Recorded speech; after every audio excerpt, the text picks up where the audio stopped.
ಈಗ ನೋಡಿ ನಾನು ನಮ್ಮನೆ ಗಾರ್ಡನ್ಗೆ ಹೋಗ್ತಾ ಇದ್ದೀನಿ. ಗಾರ್ಡನ್ನಲ್ಲಿ ಒಂದು ಸ್ವಲ್ಪ ಪುದೀನ ಎಲೆಗಳನ್ನು ಕೊಯ್ಕೊಂಡು ಬರೋಣ ಅಂತ ಬಂದಿದ್ದೀನಿ.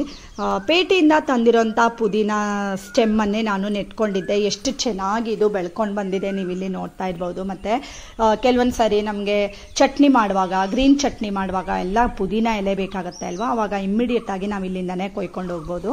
ಮತ್ತು ಇವತ್ತು ಹೊಸದೊಂದು ರೀತಿಯಲ್ಲಿ ನಾನು ಲಿಂಬು ಜ್ಯೂಸನ್ನು ಮಾಡೋದು ತೋರಿಸ್ಕೊಡ್ತಾ ಇದ್ದೀನಿ. ಹಾಗಾದರೆ ಹೇಗೆ ಮಾಡೋದು ಅಂತ ನೋಡ್ಕೊಳ್ಳೋಣವಾ?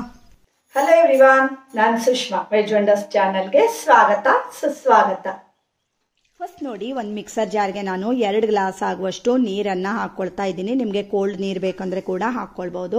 ಒಂದು 5 ಚಮಚ ಆಗುವಷ್ಟು ಸಕ್ಕರೆನ ಹಾಕ್ಕೊಂಡಿದ್ದೀನಿ. ಹಾಗೆ ಒಂದು 3 ಚಮಚ ಆಗುವಷ್ಟು ಫ್ರೆಶ್ ಆಗಿ ತುರ್ಕೊಂಡಿರೋಂಥ ಹಸಿ ಕೊಬ್ಬರಿನ ಹಾಕ್ಕೊಂಡಿದ್ದೀನಿ. ಮತ್ತೆ ಒಂದು 8-10 ಪುದೀನ ಎಲೆ, ಮತ್ತೆ ಒಂದು ಸ್ವಲ್ಪ ಶುಂಠಿನ ಹಾಕ್ಕೊಳ್ತಾ ಇದ್ದೀನಿ.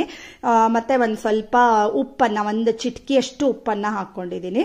ಮತ್ತೆ ಲಿಂಬು ರಸನ ಹಾಕ್ಕೊಳ್ತಾ ಇದ್ದೀನಿ.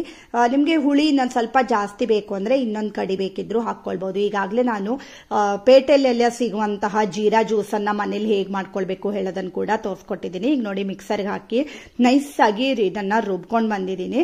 ಇದನ್ನ ಈಗ ಸೋಸ್ಕೊಳ್ಬೇಕು. ಓಕೆನಾ? ಕುಡಿಯೋದಕ್ಕೆ ತುಂಬಾನೇ ಚೆನ್ನಾಗಿರುತ್ತೆ. ಒಂಥರ ಎನರ್ಜಿ ಡ್ರಿಂಕ್ ತರ ಆಗುತ್ತೆ ಫ್ರೆಂಡ್ಸ್. ಇದು ನೀವು ಹೊರಗಡೆಯಿಂದ ಅಂದ್ರೆ ಬಿಸಿಲಲ್ಲಿ ಹೊರಗಡೆಯಿಂದ ಮನೆಗೆ ಬಂದ ತಕ್ಷಣ ಇದನ್ನ ಮಾಡ್ಕೊಂಡು ಕುಡಿದ್ರೆ ಒಂಥರ ಟೇಸ್ಟಿಯಾಗಿರುತ್ತೆ. ಹಾಗೆ ಒಂದು ಗ್ಲಾಸ್ಗೆ ನಾನು ಐಸ್ ಕ್ಯೂಬ್ ಅನ್ನ ಹಾಕ್ಬಿಟ್ಟು ಇದನ್ನ ಹಾಕ್ಕೊಳ್ತಾ ಇದ್ದೀನಿ.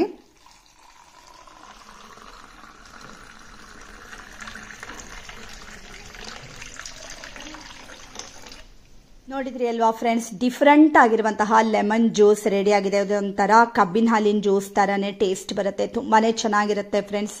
ಸೊ ಇದು ರಿಫ್ರೆಶಿಂಗ್ ಜ್ಯೂಸ್ ಅನ್ನ ನೀವು ಕೂಡ ಒಮ್ಮೆ ಟ್ರೈ ಮಾಡಿ, ಮತ್ತೆ ಹೇಗೆ ಬಂತು ಹೇಳೋದನ್ನ ಕಾಮೆಂಟ್ ಮಾಡಿ. Thank you for watching.